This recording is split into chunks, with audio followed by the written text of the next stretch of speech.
ओम नमो भगवते वासुदेवाय। भागवत पुराण एकादश स्कंद 14वां अध्याय। भक्ति योग की महिमा तथा ध्यान विधि का वर्णन। उद्धव जी ने पूछा, श्री कृष्ण ब्रह्मवादी महात्मा आत्म कल्याण के अनेकों साधन बतलाते हैं। उनमें अपनी अपनी दृष्टि के अनुसार सभी श्रेष्ठ हैं अथवा किसी एक की प्रधानता है। मेरे स्वामी, आपने तो अभी अभी भक्ति योग को ही निरपेक्ष एवं स्वतंत्र साधन बतलाया है, क्योंकि इसी से सब ओर से आसक्ति छोड़कर मन आप में ही तन्मय हो जाता है। भगवान श्री कृष्ण ने कहा, प्रिय उद्धव, यह वेद वाणी समय के फेर से प्रलय के अवसर पर लुप्त हो गई थी।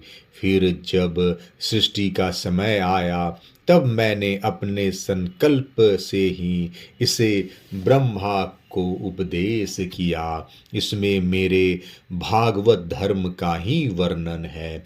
ब्रह्मा ने अपने ज्येष्ठ पुत्र स्वयंभू मनु को उपदेश किया और उनसे भृगु, अंगिरा, मरीचि, पुलह, अत्रि, पुलत्स और क्रतु इन 7 प्रजापति महर्षियों ने ग्रहण किया। तदंतर इस ब्रह्मर्षियों की संतान देवता, दानव, गुहक, मनुष्य, सिद्ध, गंधर्व, विद्याधर, चारण, किंदेव, किन्नर, नाग, राक्षस और किम पुरुष आदि ने इसे अपने पूर्वज इन्हीं ब्रह्मर्षियों से प्राप्त किया। सभी जातियों और व्यक्तियों के स्वभाव, उनकी वासनाएं सत्व, रज और तमोगुण के कारण भिन्न भिन्न है। इसलिए उनमें और उनकी बुद्धि वृत्तियों में भी अनेकों भेद हैं। इसलिए वे सभी अपनी अपनी प्रकृति के अनुसार उस वेद वाणी का भिन्न भिन्न अर्थ ग्रहण करते हैं। वह वाणी ही ऐसी अलौकिक है कि उससे विभिन्न अर्थ निकालना स्वाभाविक ही है। इसी प्रकार स्वभाव भेद तथा परंपरागत उपदेशक के भेद से मनुष्य की बुद्धि में भिन्नता आ जाती है। और कुछ लोग तो बिना किसी विचार के वेद विरुद्ध पाखंड मतांवली हो जाते हैं। प्रिय उद्धव, सभी की बुद्धि मेरी माया से मोहित हो रही है। इसी से वे अपने अपने कर्म संस्कार और अपनी अपनी रुचि के अनुसार आत्म कल्याण के साधन भी एक नहीं अनेकों बतलाते हैं। पूर्व मीमांसक धर्म को, साहित्याचार यश को, काम शास्त्री काम को, योग वेता सत्य और शम दमादि को, दंड नीति कार को, त्यागी त्याग को और लोकायातिक भोग को ही मनुष्य जीवन का स्वार्थ परम लाभ बतलाते हैं। कर्मयोगी लोग यज्ञ, तप, दान, व्रत तथा यम नियम आदि को पुरुषार्थ बतलाते हैं, परंतु ये सभी कर्म है।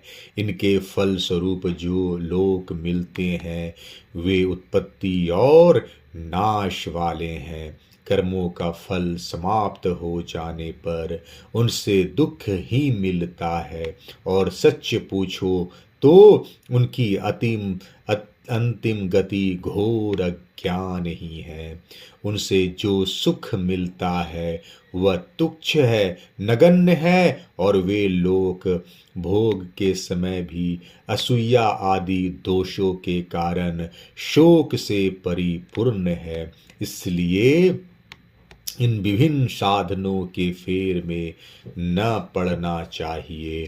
प्रिय उद्धव, जो सब ओर से निरपेक्ष बेपरवाह हो गया है, किसी भी कर्म या फल आदि की आवश्यकता नहीं रखता और अपने अंतःकरण को सब प्रकार से मुझे ही समर्पित कर चुका है, परमानंद स्वरूप मैं उसकी आत्मा के रूप में स्फुरित होने लगता हूँ।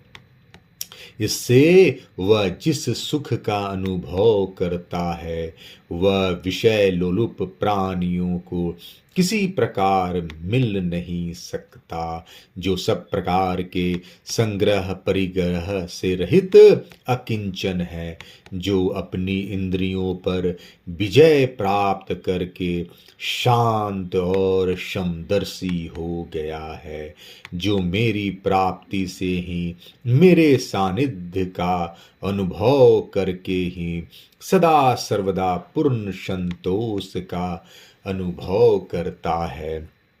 उसके लिए आकाश का एक एक कोना आनंद से भरा हुआ है।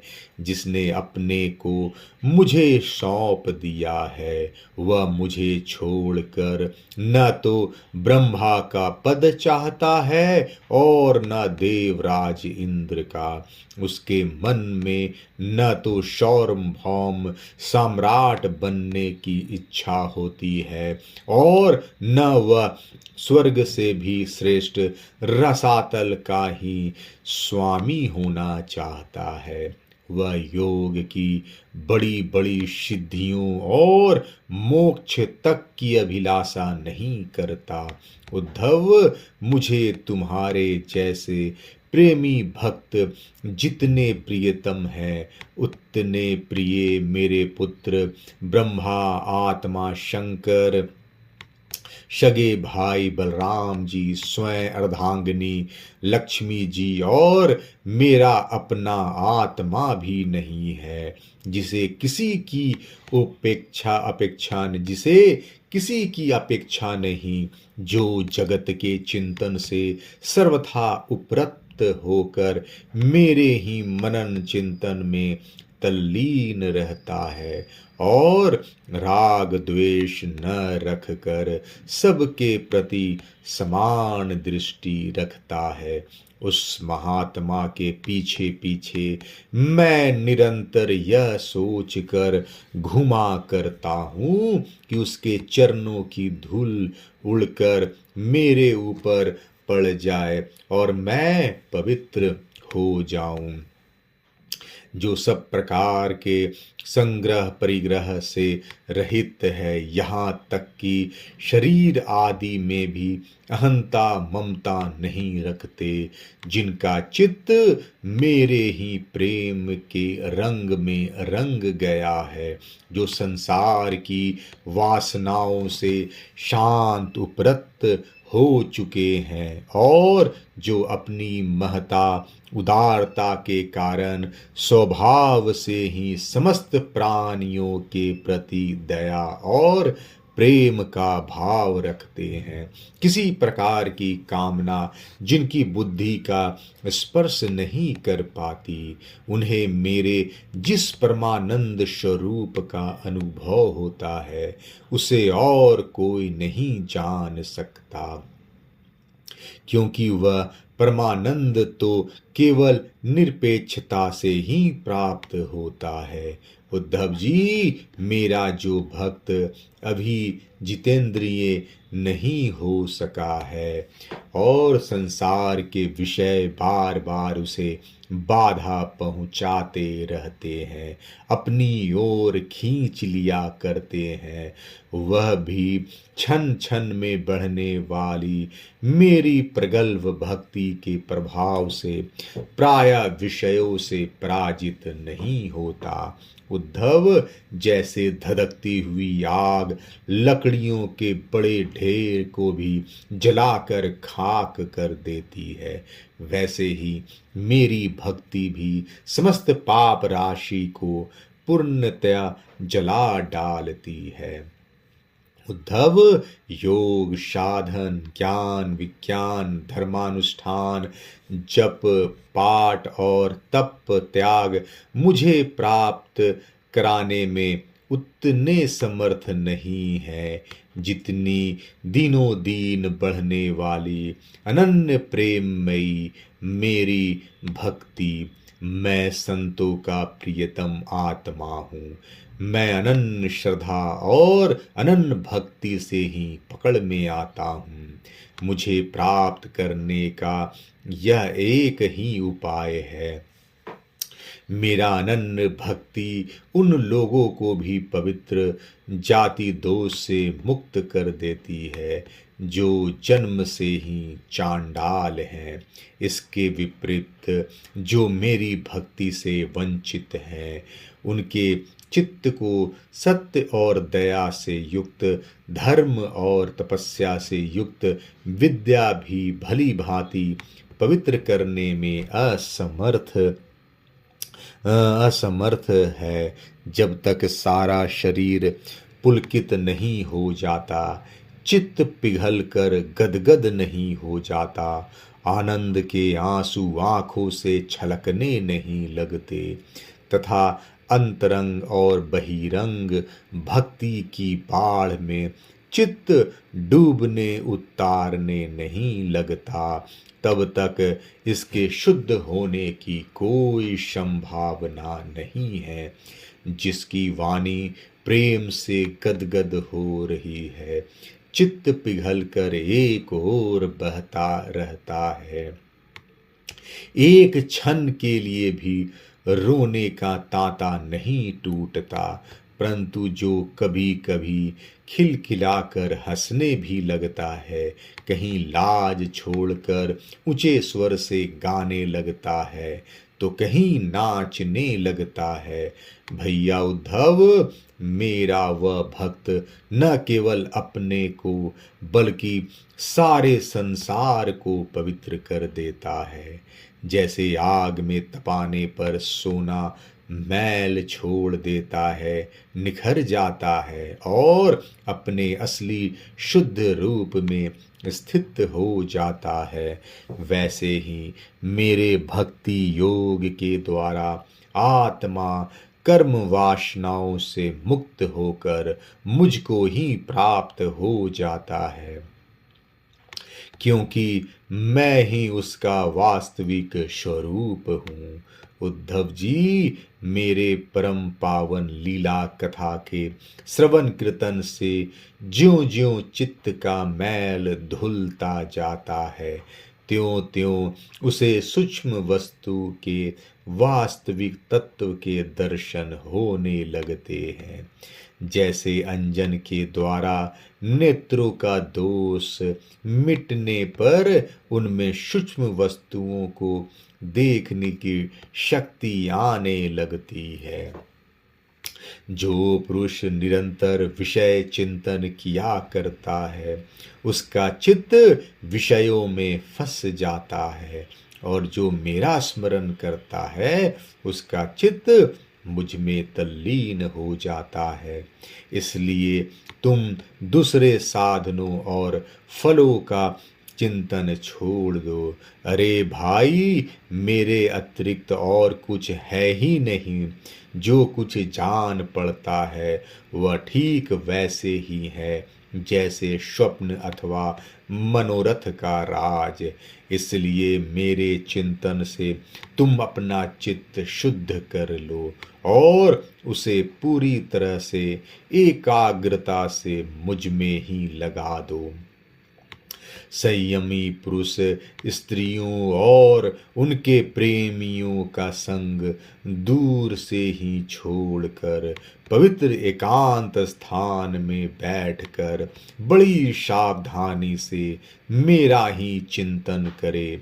प्यारे उद्धव, स्त्रियों के संग से और स्त्री संगियों के लंपटों के संग से पुरुष को जैसे कलेश और बंधन में पड़ना पड़ता है, वैसा कलेश और फंसावट और किसी के भी संग से नहीं होती। उद्धव जी ने पूछा, कमल नयन श्याम सुंदर, आप कृपया करके यह बतलाइए कि मुमुक्षु पुरुष आपका किस रूप से, किस प्रकार और किस भाव से ध्यान करे। भगवान श्री कृष्ण ने कहा, प्रिय उद्धव, जो न तो बहुत ऊंचा हो और न बहुत नीचा हो, ऐसे आसन पर शरीर को सीधा रख कर आराम से बैठ जाए, हाथों को अपनी गोद में रख ले और दृष्टि अपनी नासिका के अग्रभाग पर जमावे। इसके बाद पूरक, कुंभक और रेचक तथा रेचक, कुंभक और पूरक, इन प्राणायामों के द्वारा नाड़ियों का शोधन करे। प्राणायाम का अभ्यास धीरे धीरे बढ़ाना चाहिए और उसके साथ साथ इंद्रियों को जीतने का भी अभ्यास करना चाहिए। हृदय में कमल ना लगत पहले सूत के समान ओमकार का चिंतन करे, प्राण के द्वारा उसे ऊपर ले जाएं और उसमें घंटा नाद के समान स्वर स्थित करे, उस स्वर का तांता टूटने ना पावे। इस प्रकार प्रतिदिन 3 समय 10-10 बार ओंकार सहित प्राणायाम का अभ्यास करें। ऐसा करने से 1 महीने के अंदर ही प्राण वायु वश में हो जाता है।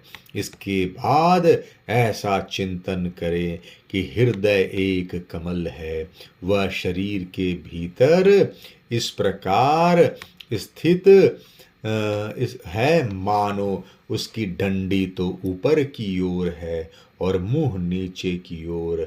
अब ध्यान करना चाहिए कि उसका मुख ऊपर की ओर होकर खिल गया है, उसके 8 दल पंखुड़ियां हैं और उनके बीचों बीच पीली पीली अत्यंत सुकुमार कर्णिका गद्दी है। कर्णिका पर क्रमशः सूर्य, चंद्रमा और अग्नि का न्यास करना चाहिए। तदंतर अग्नि के अंदर मेरे इस रूप का स्मरण करना चाहिए। मेरा यह स्वरूप ध्यान के लिए बड़ा ही मंगलमय है। मेरे अवयवों की गठन बड़ी ही सुडौल है, रोम रोम से शांति टपकती है। मुख कमल अत्यंत प्रफुल्लित और सुंदर है। घुटनों तक लंबी मनोहर 4 भुजाएं हैं, बड़ी ही सुंदर और मनोहर गर्दन है। मरकत मणि के समान सुदीर्ण कपोल है। मुख पर मंद मंद मुस्कान की अनोखी ही छटा है। दोनों ओर के कान बराबर हैं और उनमें मकराकृत कुंडल झिलमिल झिलमिल कर रहे हैं। वर्षाकालीन मेघ के समान श्यामल शरीर पर पीतांबर फहरा रहा है। श्री वत्स एवं लक्ष्मी जी का चिन्ह वक्षस्थल पर दाएं बाएं विराजमान है। हाथों में क्रमशः शंख, चक्र, गदा एवं पद्म धारण किए हुए हैं। गले में वनमाला लटक रही है। चरणों में नुपुर शोभा दे रहे हैं। गले में कौस्तभ मणि जगमगा रही है। अपने अपने स्थान पर चमचमाते हुए किरीट, कंगन, करधनी और बाजूबंद शोभायमान हो रहे हैं। मेरा एक एक अंग अत्यंत सुंदर एवं हृदयहारी है। सुंदर मुख और प्यार भरी चितवन कृपा प्रसाद की वर्षा कर रही है। उद्धव, मेरे इस सुकुमार रूप का ध्यान करना चाहिए और अपने मन को एक एक अंग में लगाना चाहिए। बुद्धिमान पुरुष को चाहिए कि मन के द्वारा इंद्रियों को उनके विषयों से खींच ले और मन को बुद्धि रूप सारथी की सहायता से मुझ में ही लगा दे, चाहे मेरे किसी भी अंग में क्यों न लगे। जब सारे शरीर का ध्यान होने लगे, तब अपने चित्त को खींचकर एक स्थान में स्थिर करे और अन्य अंगों का चिंतन न करके केवल मंद मंद मुस्कान की छटा से युक्त मेरे मुख का ही ध्यान करे। जब चित्त मुखार बिंद में ठहर जाए, तब उसे वहां से हटाकर आकाश में स्थिर करे। तदंतर आकाश का चिंतन भी त्याग कर मेरे स्वरूप में आरूढ़ हो जाए और मेरे सिवा किसी भी वस्तु का चिंतन न करे। जब इस प्रकार चित्त समाहित हो जाता है, तब जैसे एक ज्योति दूसरी ज्योति से मिलकर एक हो जाती है, वैसे ही अपने में मुझे और मुझ सर्वात्मा में अपने को अनुभव करने लगता है।